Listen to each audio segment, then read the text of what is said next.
Hello, welcome back students. हम पढ़ेंगे आज मिनरल न्यूट्रिशन, जो आपका नया यूनिट है मिनरल न्यूट्रिशन। ठीक है, प्लांट फिजियोलॉजी के अंदर ही जाता है लेकिन इसको सेपरेट किया हुआ है। तो मिनरल न्यूट्रिशन क्या होता है? मिनरल्स जो प्लांट्स को डिफरेंट मिनरल्स चाहिए होते हैं, ठीक है, डिफरेंट जो एलिमेंट्स होते हैं वो जब हमारे अर्थ क्रस्ट या जो हमारे बायोस्फीयर में जो पाए जाते हैं डिफरेंट प्रोडक्ट्स की फॉर्म में, डिफरेंट कंपाउंड्स की फॉर्म में, तो तब उनको क्या कहा जाता है? मिनरल्स कहा जाता है। ठीक है, तो अब देखते हैं कि सबसे पहले मिनरल जो न्यूट्रिएंट्स जो हैं, प्लांट को क्या क्या मिनरल न्यूट्रिएंट्स चाहिए। ठीक है, एसेंशियल न्यूट्रिएंट्स क्या होते हैं, ठीक है, और प्लांट्स को रिक्वायरमेंट जिन मिनरल्स की होती है उनके बारे में हमें कैसे पता चला। ठीक है, एक साइंटिस्ट था जिसका नाम था जूलियस वॉन सैक्स। ठीक है, इसने 1860 में क्या काम किया? 1860 में इसने एक टेक्निक डेवलप की कि उस प्लांट्स को जो है, प्लांट्स को न्यूट्रिएंट मीडियम मतलब वाटर के अंदर डिफरेंट मिनरल्स की न्यूट्रिशन सॉल्यूशन थी, न्यूट्रिएंट सॉल्यूशन जो था उसमें ग्रो करने के सॉल्यूशन। ठीक है, इसमें जो है ग्रो करने का ट्राई किया। ठीक है, तो उसने क्या देखा कि डिफरेंट जो मिनरल्स थे वो डिफरेंट कंसंट्रेशन में रिक्वायर्ड थे प्लांट के लिए। ठीक है, तो इसके तौर पे हमें जो है बाद में पता चला कि कौन कौन से मिनरल्स जो है प्लांट को रिक्वायर्ड होते हैं। कैसे पता चला? ठीक है, सबसे पहले अगर हम बात करें तो इस टेक्निक को जो इसने यूज की इसको कहते हैं हाइड्रोपोनिक्स। क्या कहते हैं? हाइड्रोपोनिक्स। ठीक है, अब हाइड्रोपोनिक्स को देख लेते हैं पहले क्या होता है, उसके बाद फिर डिटेल में देखेंगे इसको कि कैसे पता चला कि कौन सा मिनरल जो है वो एसेंशियल है। ठीक है, तो हाइड्रोपोनिक्स क्या है? हाइड्रोपोनिक्स एक ऐसी टेक्निक है, hydroponics,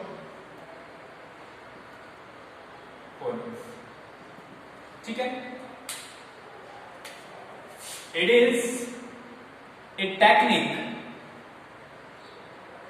of growing plants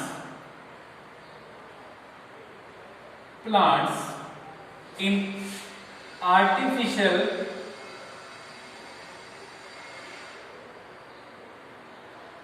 conditions using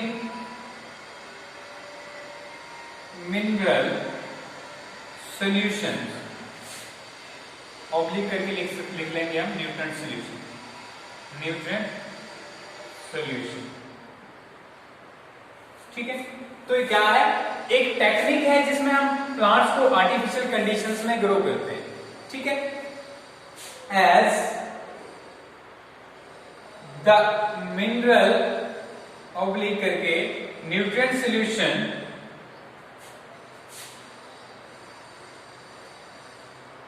is made with water.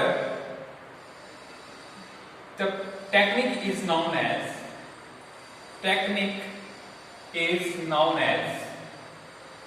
Hydroponics. ठीक है, क्योंकि हुआ क्या कि इसमें जो मोस्टली पानी का यूज किया जाता है। ठीक है, तो हाइड्रो का मतलब वाटर और पोनिक्स का मतलब ग्रोइंग। ठीक है, तो पानी के अंदर जब हम प्लांट्स को ग्रो करते हैं यूजिंग न्यूट्रिएंट मीडियम्स, तो इसको क्या कहते हैं? हाइड्रोपोनिक्स कहते हैं। किसने दिया? जूलियस वॉन सैक्स ने इसको ट्राई किया। कब? 1860। ठीक है, तो ये हाइड्रोपोनिक्स आ गया। तो हाइड्रोपोनिक्स की रिक्वायरमेंट में हमें क्या होता है? रिक्वायरमेंट की बात करेंगे, हाइड्रोपोनिक्स में रिक्वायरमेंट्स क्या होती है? तो सबसे पहले हमें वाटर होता है। ठीक है, प्योर वाटर, प्योर फॉर्म में। ठीक है, वाटर चाहिए होता है। इसके अलावा हमें चाहिए होते हैं मिनरल्स, मिनरल न्यूट्रिएंट्स। ठीक है, मिनरल न्यूट्रिएंट्स की क्या क्या होते हैं? मिनरल न्यूट्रिएंट्स में आपका कार्बन आ गया, हाइड्रोजन आ गया, ऑक्सीजन आ गया, नाइट्रोजन आ गया, फास्फोरस आ गया, पोटेशियम आ गया, कैल्शियम आ गया, मैग्नीशियम आ गया। ठीक है, मैग्नीज आ गया, कोबाल्ट आ गया, आयरन आ गया। ठीक है, ये सारी चीजें जो है क्या होंगी? इसके अंदर मिनरल न्यूट्रिएंट्स के अंदर है। ठीक है, तो ये सारा क्या है? उसको क्या कहते हैं? हाइड्रोपोनिक्स। तो ये हमारा हाइड्रोपोनिक्स क्लियर हो गया।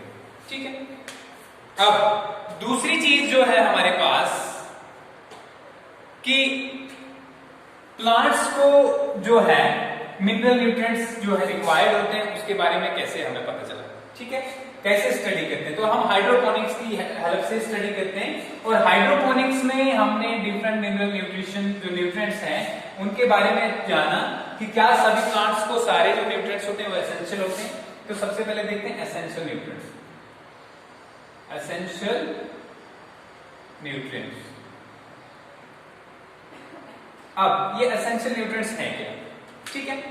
एसेंशियल न्यूट्रिएंट्स जैसे करके आप अगर देखोगे एसेंशियल न्यूट्रिएंट्स लिख सकते हो या एलिमेंट्स करेंगे हम इसको, एलिमेंट्स ज्यादा सुटेबल रहेगा।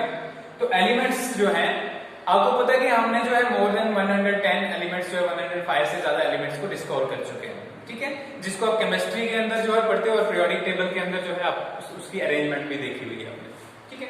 तो इन डिफरेंट एलिमेंट्स में लगभग प्लांट्स में मोर देन 60 टाइप के एलिमेंट्स पाए जाते हैं। Plant possess more than 60 type of elements, ठीक है। सम ऑफ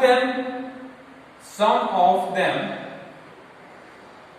इंक्लूड, ठीक है, आयरन है, निकल है, कॉपर है, जिंक है, कार्बन है, हाइड्रोजन है, ऑक्सीजन है, ठीक है, फिर हमारे पास नाइट्रोजन है, ठीक है, फिर फास्फोरस है, पोटेशियम है, कैल्शियम है।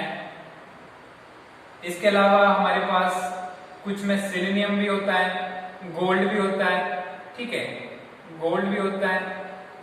तो ये सारी चीजें जो है, क्या ये सारे के सारे एलिमेंट्स जो प्लांट के अंदर पाए जाते हैं वो एसेंशियल है? एसेंशियल का मतलब है क्या ये प्लांट की ग्रोथ और रिप्रोडक्शन के लिए नेसेसरी है? क्या इसके बिना प्लांट सर्वाइव नहीं कर सकता, ठीक है। तो इसको जानने के लिए हमने हाइड्रोपोनिक्स का यूज किया और हाइड्रोपोनिक्स में हमने जो मिनरल्स की कॉन्सेंट्रेशन को चेंज किया। क्या किया? कॉन्सेंट्रेशन को चेंज किया, एक कॉन्सेंट्रेशन चेंज किया। मतलब क्या है, कभी कभी हमने किसी मिनरल को की कॉन्सेंट्रेशन को कम कर दिया, ठीक है, कभी बढ़ा दिया, एक चीज। कभी हमने क्या किया, विड्रॉ कर दिया, विड्रॉवल और रिमूवल, ठीक है, रिमूव कर दिया उस न्यूट्रिएंट को वहां से। तो हमने देखा कि इससे प्लांट के ऊपर क्या इंपैक्ट पड़ता है, ठीक है। तो उसके बेस पे जो है हमने ऐसे एलिमेंट्स को चूज किया जो एसेंशियल है। अब एसेंशियल एलिमेंट्स क्या होते हैं? एसेंशियल एलिमेंट्स की अगर हम डेफिनेशन की बात करें तो essential elements are those elements, ऐसे एलिमेंट्स, दोज एलिमेंट्स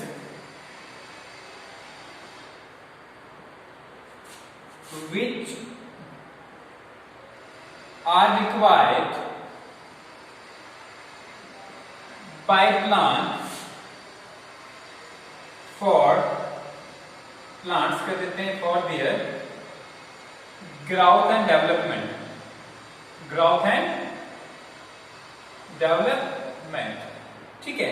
ऐसे एलिमेंट्स जो प्लांट्स को चाहिए किसके लिए? Growth and development and reproduction, ठीक है। उनको क्या कहते हैं? Are termed as essential elements, ठीक है, उनको क्या कहते हैं? एसेंशियल एलिमेंट्स कहते हैं, ठीक है। क्लियर हो गया? ये आ गया एसेंशियल एलिमेंट्स के बारे में, या एसेंशियल न्यूट्रिएंट्स हम एलिमेंट्स ही कर देते हैं इसको, ठीक है। तो ये हो गया एसेंशियल एलिमेंट्स। अब देखते हैं क्राइटेरिया क्या है एसेंशियलिटी के लिए। क्या किस किस क्राइटेरिया के बेस पे हम बताते हैं कि कोई मिनरल न्यूट्रिएंट जो है वो एसेंशियल है या कोई मिनरल एलिमेंट जो है वो एसेंशियल है। तो हाइड्रोपोनिक्स के बाद हमारे के पास क्या आता है? Criteria,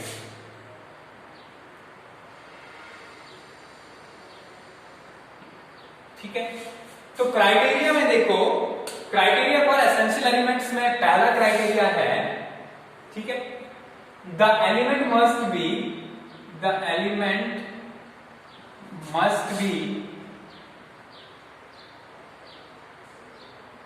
eagerly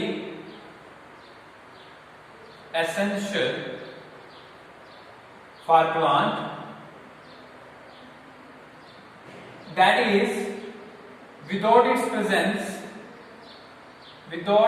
presence the plant should not be able to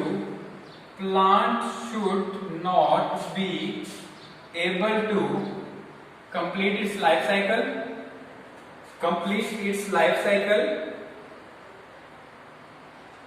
or be able to reproduce or be able to reproduce। ठीक है, तो पहला क्राइटेरिया क्या है कि एलिमेंट जो है बहुत ही इंपॉर्टेंट होना चाहिए। ठीक है, क्या होना चाहिए? बहुत ही इंपॉर्टेंट होना चाहिए। एब्सोल्युटली नेसेसरी, एसेंशियल भी इसको हम दूसरा लिख सकते हैं, एब्सोल्युटली नेसेसरी। ठीक है, बहुत ही नेसेसरी होना चाहिए। ठीक है, कि क्या हो कि उसके बिना अगर ये एलिमेंट नहीं है तो प्लांट या तो जो है अपना लाइफ साइकिल कंप्लीट नहीं कर पाना चाहिए। ठीक है, और या फिर जो है रिप्रोड्यूस नहीं कर पाना चाहिए। तो ऐसे एलिमेंट्स को क्या बोलेंगे? Essential element. अगर किसी एलिमेंट के बिना या तो लाइफ साइकिल नहीं प्लांट प्रोड्यूस कर पा रहा है या तो फिर जो है वो रिप्रोड्यूस नहीं कर पा रहा है, उसको बोलते हैं एसेंशियल एलिमेंट। पहला क्राइटेरिया। दूसरा क्राइटेरिया क्या है? ठीक है, दूसरा क्राइटेरिया जो है हमारे पास एसेंशियलिटी का, वो है द रिक्वायरमेंट ऑफ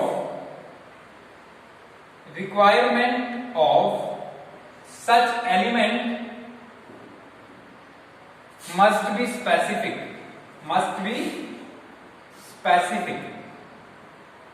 जो है उस एलिमेंट की रिक्वायरमेंट स्पेसिफिक होनी चाहिए। इसका क्या मतलब है? That the deficiency must not be replaced by an other element। ठीक है, तो रिक्वायरमेंट स्पेसिफिक होनी चाहिए कि डेफिशिएंसी जो होगी उस एलिमेंट की किसी दूसरे एलिमेंट से रिप्लेस नहीं होनी चाहिए। ऐसा नहीं हो कि दूसरा एलिमेंट जो है उसकी जगह पूरी कर ले या उसकी वजह से जो डेफिशिएंसी हो रही थी वो पूरी कर ले। ठीक है, उसको हम एसेंशियल नहीं कहेंगे। ठीक है, ये 2 पॉइंट्स हो गए। और तीसरा पॉइंट देखते हैं क्या है। थर्ड पॉइंट जो है, द एलिमेंट जो है, थर्ड पॉइंट है ये हमारे पास एसेंशियलिटी का। Element must be directly involve in metabolism of plant. ठीक है, तो एलिमेंट जो है वो डायरेक्टली इन्वॉल्व होना चाहिए मेटाबॉलिज्म में। कोई प्रोसेस जो प्लांट्स के अंदर जो रिएक्शन चल रही है, मेटाबॉलिक प्रोसेसेस चल रहे रहते हैं, उसमें वो एलिमेंट डायरेक्टली इन्वॉल्व होना चाहिए। ठीक है, उसको क्या कहते हैं? Essential element. तो समझ आ गया आपको एसेंशियल एलिमेंट क्या था, क्राइटेरिया क्या था, और हमें कैसे पता चला कि कौन सा एलिमेंट एसेंशियल है। इसको हम हाइड्रोपोनिक्स भी कहते हैं। ठीक है, अब क्राइटेरिया के बाद क्लासिफिकेशन देख लेते हैं। क्या देख लेते हैं? क्लासिफिकेशन देख लेते हैं। तो क्लासिफिकेशन में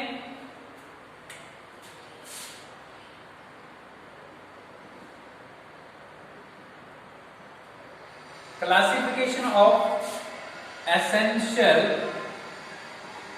एलिमेंट्स की क्लासिफिकेशन देख लेते हैं। अगर क्लासिफिकेशन की बात करें तो हमने जो है रिक्वायरमेंट के बेस पे ठीक है, एलिमेंट्स को 2 जो है ग्रुप्स में बांटा है।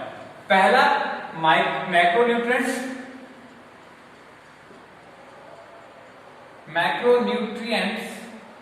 और दूसरा है माइक्रोन्यूट्रिएंट्स।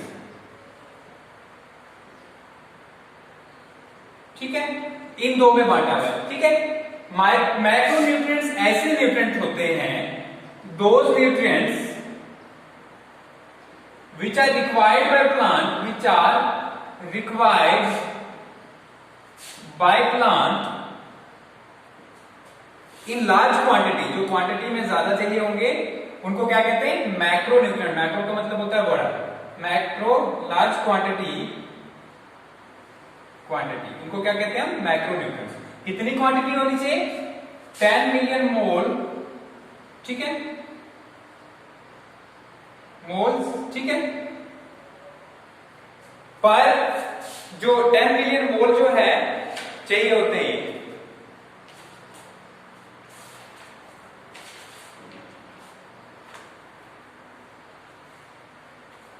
10 मिलियन मोल पर केजी, ठीक है, केजी पर केजी, या इसको हम ऐसे लिख सकते हैं 10 मिलियन मोल केजी इनवर्स भी लिख सकते हैं, ठीक है।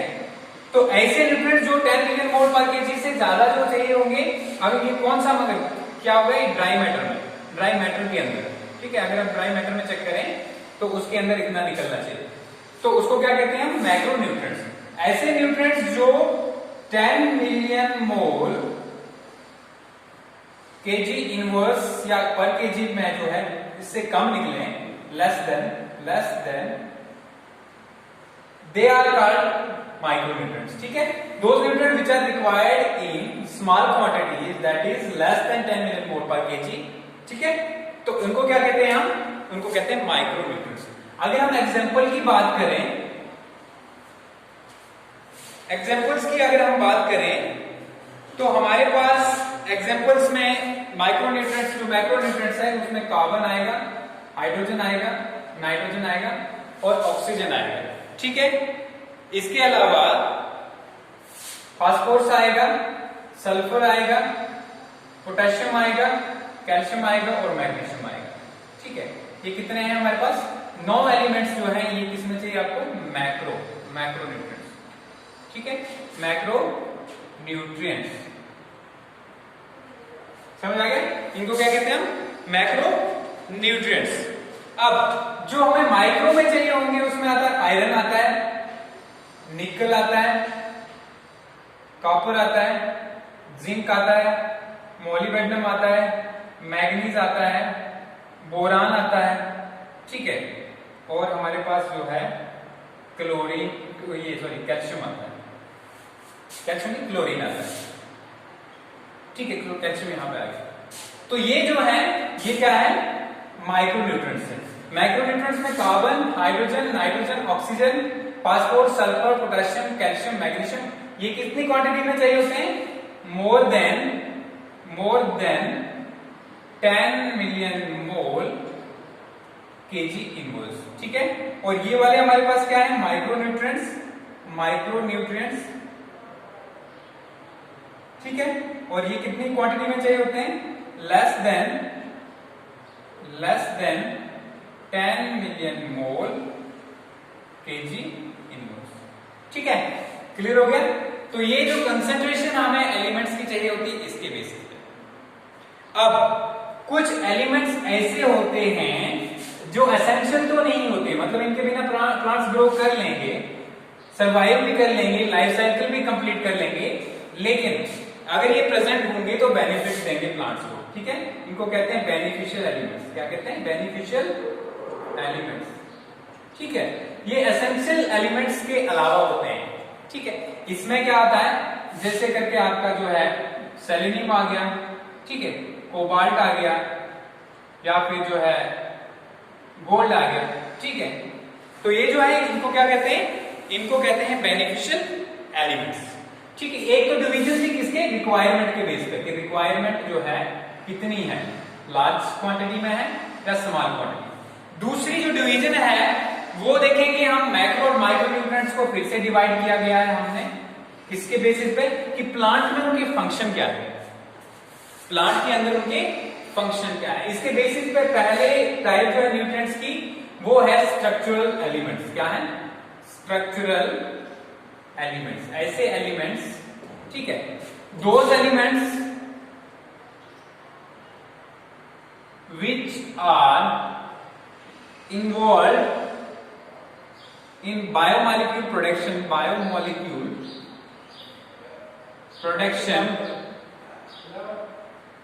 and are thus structural part of plant, ठीक है। तो इनको क्या कहते हैं, स्ट्रक्चरल एलिमेंट्स। ये भी किसके टाइप है, न्यूट्रिएंट्स, एसेंशियल एलिमेंट्स में ही आते हैं। तो इनमें क्या क्या आता है, कार्बन आ गया हमारे पास, कार्बन, हाइड्रोजन, नाइट्रोजन, और आता है ऑक्सीजन। ठीक है, तो ये क्या है हमारे पास स्ट्रक्चरल एलिमेंट्स हैं। ये कार्बन, हाइड्रोजन, नाइट्रोजन, ऑक्सीजन से क्या बनता है? कार्बोहाइड्रेट्स बनते हैं, फैट्स बनते हैं, विटामिन, प्रोटीन्स बनती हैं। तो ये सारी चीजें जो है क्या स्ट्रक्चरल पार्ट बनाती हैं। सेल, प्लाज्मा मेम्ब्रेन में क्या है हमारे पास? प्रोटीन्स हैं, फिर फैट्स हैं, ठीक है, फिर सेल वॉल में क्या है प्लांट्स के अंदर? सेल वॉल में हमारे पास कार्बोहाइड्रेट्स हैं, ठीक है, इसके अलावा स्टार्च ग्रेन्यूल्स हैं। तो ये सारी स्ट्रक्चरल एलिमेंट्स जो बताते हैं उनको क्या कहते हैं? Structural elements. उसके बाद जो है दूसरे होते हैं एनर्जी रिलेटेड एलिमेंट्स, ठीक है, यानी स्ट्रक्चरल। दूसरा essential elements involve in energy related molecules, ठीक है। ऐसे एसेंशियल एलिमेंट्स जो एनर्जी रिलेटेड मॉलिक्यूल्स में इन्वॉल्व हों उनको क्या कहते हैं? उनको एसेंशियल एलिमेंट्स, ठीक है। जैसे करके हम बात करें तो फास्फोरस है हमारे पास। क्या है? फास्फोरस। फास्फोरस किसमें होता है? एटीपी के अंदर। और एटीपी आपको पता है किस लिए यूज होता है? ये सेल के एनर्जी करेंसी के तौर पे यूज होता है। इसके अलावा मैग्नीशियम हमारे पास किसमें होता है? क्लोरोफिल में होता है, ठीक है, और क्लोरोफिल की हेल्प से भी हम फोटोसिंथेसिस करते हैं, ठीक है। क्लियर हो गया? तीसरे टाइप के एलिमेंट्स जो होते हैं, जो क्या करें? एलिमेंट्स, ठीक है, इंड्यूसिंग आर इनहिबिटिंग एंजाइम्स, ठीक है। कुछ ऐसे एलिमेंट्स होते हैं जो डिफरेंट एंजाइम्स को, जो हमारे डिफरेंट मेटाबॉलिक पाथवेज में यूज होते हैं, उनको या तो इनहिबिट करते हैं या इंड्यूस करते हैं, मतलब एलो करते हैं। जैसे कि हम मैग्नीशियम 2 पॉजिटिव की बात करें, ठीक है, एलिमेंट मैग्नीशियम है इसमें, ठीक है। ये क्या करता है? आरयूबीपी क्या होता है? राइबोलोज बिसफॉस्फेट, ठीक है, ठीक है, इसको राइबोलोज बिसफॉस्फेट के मेटाबॉलिज्म में जो है हेल्प करता है, ठीक है। इसके अलावा जिंक 2 पॉजिटिव की बात करें तो ये क्या करता है? अल्कोहल डिहाइड्रोजनेज की जो मेटाबॉलिज्म में हेल्प करता है, अल्कोहल डिहाइड्रोजनेज के तौर पे काम करता है, ठीक है। तब तक अल्कोहल डिहाइड्रोजनेज काम नहीं कर सकता जब तक जिंक 2 पॉजिटिव वहां पे प्रेजेंट नहीं हो। सॉरी, इस जो है, ठीक है, अल्कोहल डिहाइड्रोजनेज हो गया। इसके अलावा मॉलिबेडनम जो है हमारे पास, मॉलिबेडनम जो है वो नाइट्रोजनेज एंजाइम जो होता है उसमें यूज होता है, ठीक है। तो ये सारे एंजाइम ऐसे एलिमेंट्स जो जिनके बिना जो है एंजाइम्स या तो इंड्यूस होते हैं या इनहिबिट होते हैं, ठीक है, वो भी एसेंशियल एलिमेंट्स के अंदर आते हैं, ठीक है। जिसमें हमने मैग्नीशियम की बात की, ठीक है, फिर और भी जो है हमने जिंक 2 पॉजिटिव की बात की, फिर हमने जो है मॉलिबेडनम की बात की, ठीक है। इसके अलावा जो है ऑस्मोटिक पोटेंशियल, ठीक है, ऑस्मोटिक पोटेंशियल मेंटेन करने में elements contributing to osmotic potential, ठीक है। ऑस्मोटिक पोटेंशियल सेल का मेंटेन रखना बहुत इंपॉर्टेंट होता है, तो उसमें कौन हेल्प करता है ऑस्मोटिक पोटेंशियल में? जैसे करके कैल्शियम है हमारे पास, कैल्शियम 2 पॉजिटिव हो गया, ठीक है, या पोटेशियम आ गया। कैल्शियम 2 पॉजिटिव क्या करता है कि जो आयन बैलेंस को मेंटेन करके रखता है, ठीक है, आयन बैलेंस को अगर मेंटेन करके रखता है तो इसलिए इंपॉर्टेंट है। इसके अलावा पोटेशियम जो है हमारे पास, पोटेशियम जो है ये ओपनिंग और क्लोजिंग ऑफ स्टोमेटा में हेल्प करता है, opening and closing of stomata. तो ये हो गए डिफरेंट, क्या आ गया? Classification of elements. अब देखते हैं हम लास्ट में कुछ एलिमेंट्स जो देखते हैं उनकी प्रॉपर्टीज देखते हैं, ठीक है। सबसे पहले हम देखते हैं नाइट्रोजन, और नाइट्रोजन जो है हमारे पास, नाइट्रोजन हमें मिलता है किस फॉर्म में? हमें मिलता है NO3 नेगेटिव की फॉर्म में, ठीक है। प्लांट्स का किस फॉर्म में लेते हैं इसको? नाइट्रोजन को, नाइट्रोजन की बात हो रही है NO3 नेगेटिव की फॉर्म में, या NO2 नेगेटिव की फॉर्म में भी कभी NH4 पॉजिटिव की फॉर्म में भी लेते हैं, अमोनिया अमाइन भी हो गया, ठीक है। मोस्टली सॉइल से मिलता है इनको प्लांट्स को, ठीक है, जहां पे डिफरेंट बैक्टीरिया फिक्स करते हैं। अगर बात करें इसके यूजेस की, कहाँ यूज होता है? प्रोटीन्स में प्रेजेंट होता है, ठीक है, प्रोटीन्स में, न्यूक्लिक एसिड्स में प्रेजेंट होता है, ठीक है। न्यूक्लिक एसिड्स के अलावा जो है हमारे कार्बोहाइड्रेट्स में प्रेजेंट होता है, ठीक है। कार्बोहाइड्रेट्स, ये हो गया, इनमें प्रेजेंट होता है। इसके अलावा मेरिस्टेमेटिक जोन में जो है, मेरिस्टेमेटिक जोन होता है, आपको पता है क्या होता है मेरिस्टेमेटिक जोन? मेरिस्टेमेटिक जोन वो जोन होता है जहां पे एक्टिवली ग्रो कर रहे होते हैं सेल, तो वहां पे भी पाया जाता है। ठीक है, तो ये नाइट्रोजन का बेनिफिट क्या है कि इसके बिना प्लांट्स जो है प्रॉपरली ग्रो नहीं कर पाते। ठीक है, नाइट्रोजन के बाद अगर हम बात करें, नाइट्रोजन के बाद हम फास्फोरस की बात करते हैं। ठीक है, तो फास्फोरस सबसे पहले फास्फोरस किसके तौर पे यूज होता है? H2PO4 नेगेटिव की फॉर्म में। ठीक है, HPO4 नेगेटिव की फॉर्म में। तो इसके तौर पे जो है आयंस के तौर पे जो प्लांट्स इसको एब्जॉर्ब करते हैं, कहां से? सॉइल से एब्जॉर्ब करते हैं। अब बात करें कहां कहां यूज होता है, तो फास्फोरस प्रोटीन्स में, ठीक है, न्यूक्लिक एसिड्स में भी आपको पता है कि फॉस्फेट ग्रुप जो होता है, ठीक है, डीएनए और आरएनए में एक फॉस्फेट ग्रुप प्रेजेंट होता है, वहां यूज होता है। ठीक है, इसके अलावा फास्फोरस बहुत ही इंपॉर्टेंट है, फास्फोरिलेशन रिएक्शंस के लिए यूज होता है। फास्फोरिलेशन रिएक्शंस में यूज होता है। ठीक है, और ये फास्फोरिलेशन रिएक्शंस क्या होती है? जहां पे फॉस्फेट ग्रुप को ट्रांसफर किया जाता है। ठीक है, और एटीपी फॉर्मेशन में भी इसलिए बहुत ज्यादा इंपॉर्टेंस है फास्फोरस का। तीसरे नंबर पे जो है पोटेशियम की बात हो रही है। ठीक है, पोटेशियम जो है के पॉजिटिव आयन के तौर पे जो है हम को मिलता है, प्लांट्स को मिलता है पोटेशियम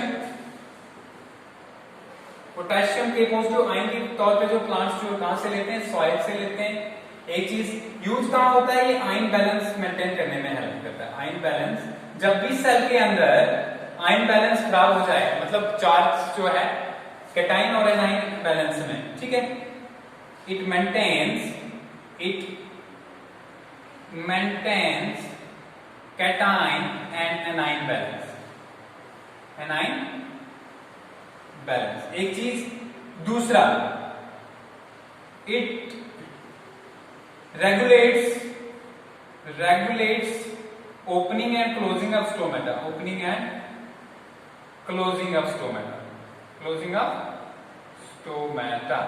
ठीक है, दो चीज। Number 3, it maintains osmotic concentration of cell,